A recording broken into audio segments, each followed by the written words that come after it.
Prohibition of non-Shari'ah compliant contracts. The contracts that Azim enters into will have to be Sharia compliant contracts.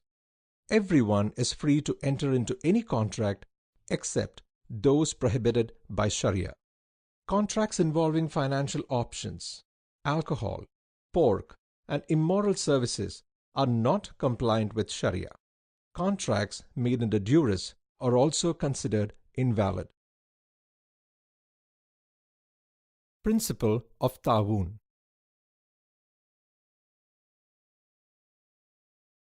From childhood, the principle of Ta'awun, that is, mutual help or cooperation, has been taught to all Muslim children. They learn to help each other in times of need and grow up as a large, happy family. Ta'awun in Islamic finance allows participants to make donations with the intention of helping one another within the group. The concept of Ta'awun can be broken down to the following: mutual responsibility, mutual cooperation, mutual protection. These principles that are the part and parcel of Sharia are the basis of family and general takaful, an alternative to the conventional interest, gharar, gambling-based insurance system. All Muslims can get takaful cover against possible losses to life and property on mutual sharing and cooperation basis. They can manage to help one another in case of losses or harm to any of them. Islamic banks and financial institutions seek to abide by the Islamic principles by developing financial products and operations that have the nod of approval from Sharia scholars. These are only a few of the transactions that devout Muslims would find available in Islamic financial institutions today. Murabaha, Qard, Tawarruk, Ijara, Mudaraba, Musharaka. Let's recap what we have learnt in this module. The major norms of Islamic finance are Prohibition of Riba, Prohibition of Gharar, Prohibition of Al-Qimar and Al-Maysir, sharing of risk and reward in business, Prohibition of non-Sharia compliant contracts. Islamic financial products and operations are based on these norms. Takaful, an alternative to the conventional insurance system in Islamic finance, is based on the concept of Ta'awun, meaning mutual help.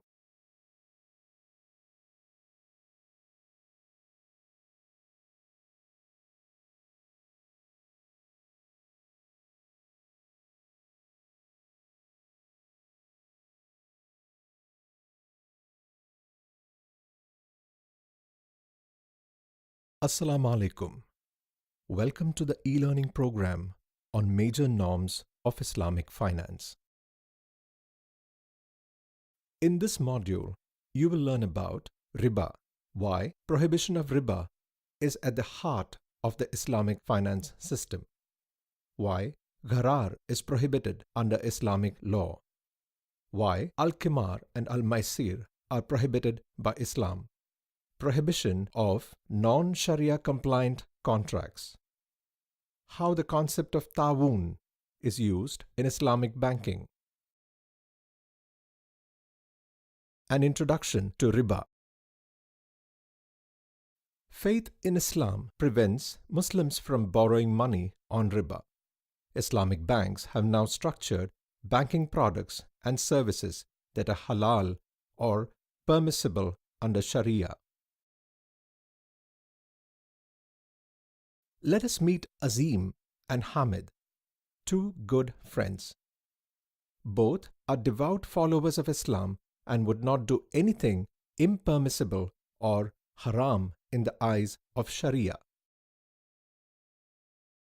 Riba is the Islamic term for interest. Sharia frowns upon riba in any form.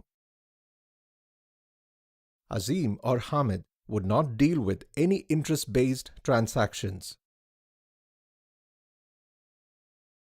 Before Islamic finance came into being about 30 years ago, only the very rich could really afford to purchase homes or realize their dreams.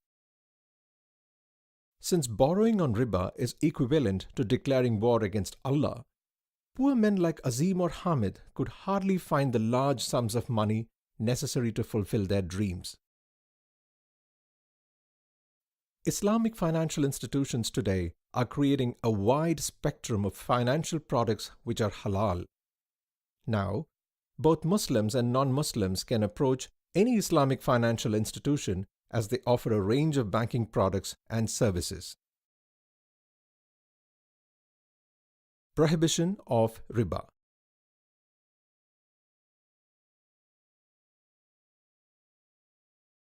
Prohibition of riba is the first Sharia principle that Azim would check for compliance, for it is this norm that is central to Islamic financial ethics and law.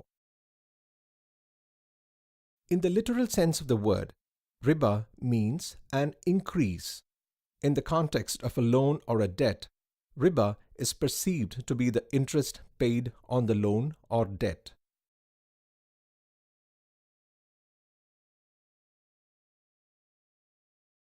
According to Sharia, not only the taking, but also the giving of riba or interest is prohibited. Borrowing money on interest for buying goods, taking interest-bearing loans for education, paying interest on a credit card are all haram. Anyone who associates himself with such acts is also committing the sin of riba. Why does Islam prohibit riba? Islam stands for socio-economic justice and welfare of the society. In an interest-based economy, the poor borrow money from the rich, making the rich richer. This leads to exploitation of the poor, gross inequalities of income, and concentration of money in the hands of a few. At a macro level, interest contributes to creation of money out of thin air and inflation. Rising interest rates increase the cost of production, which in turn increase the price of goods. This leads to inflation in the economy, thereby increasing the suffering of the poor. In short, a domino effect.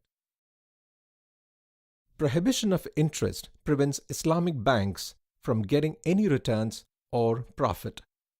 However, Islamic financial institutions need to make profit for their survival. So instead of lending money, the Islamic bank purchases goods and sells or leases them to people to make a profit or get a return on its investment.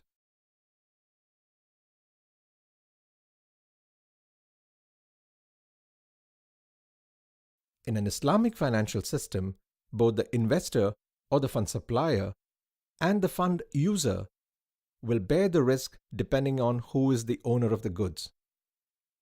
In an Islamic sale contract, the bank will bear the risk as long as the goods are in its ownership.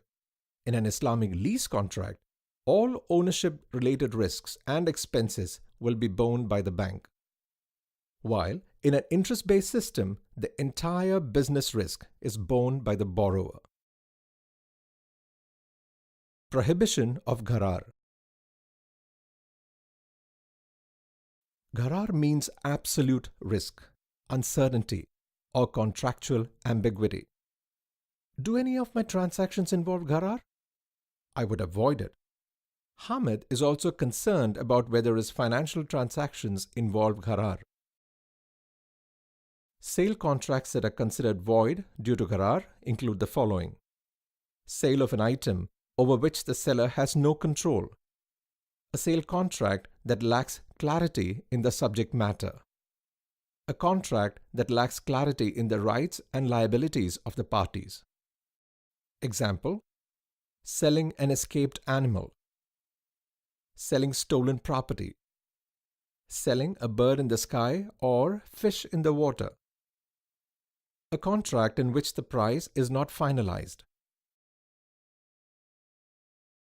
All parties to the contract must be informed enough to make reasonable estimates of the outcomes.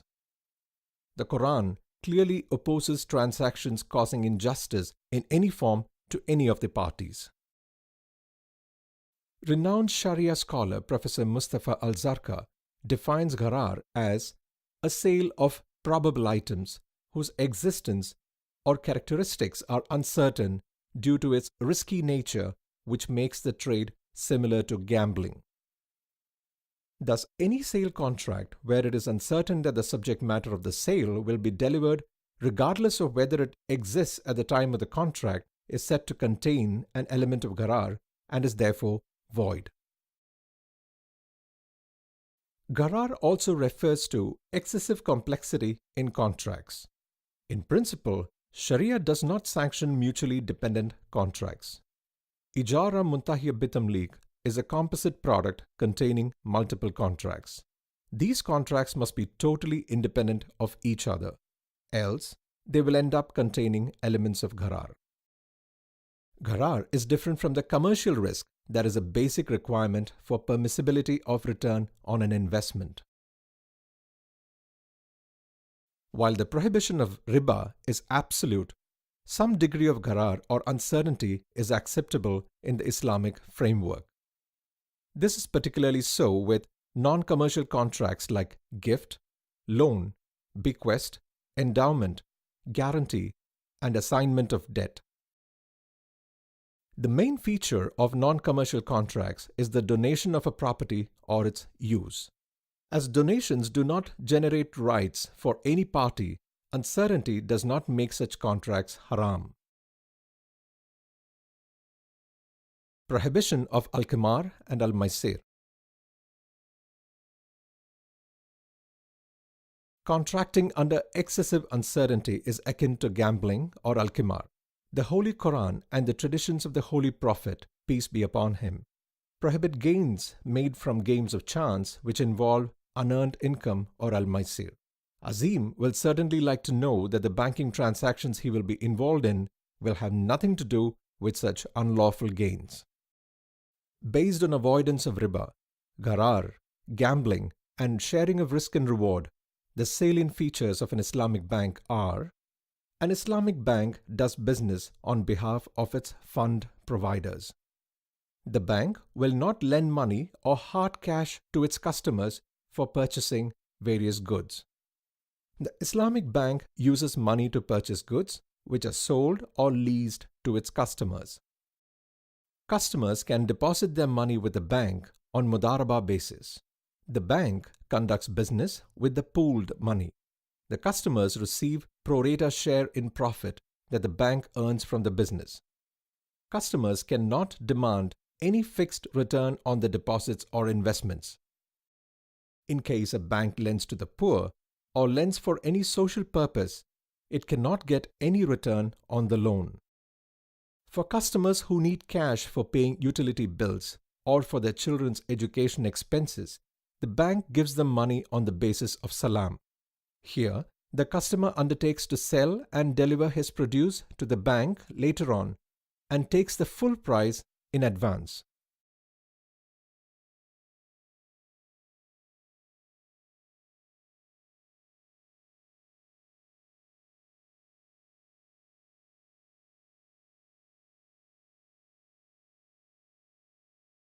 The law of contracts and the sale contract.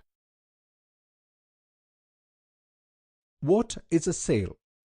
A sale or bay'ah happens when two parties exchange a thing of value with either another thing of value or cash with mutual consent.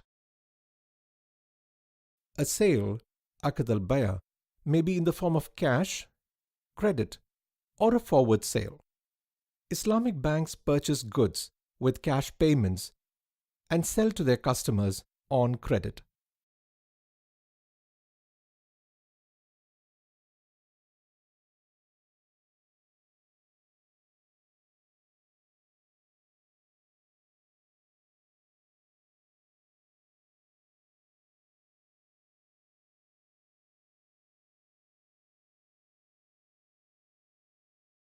Islamic law of contracts. The contract law is laid down by the Holy Quran and the teachings of Prophet Muhammad, peace be upon him. It is further elaborated by Islamic jurists.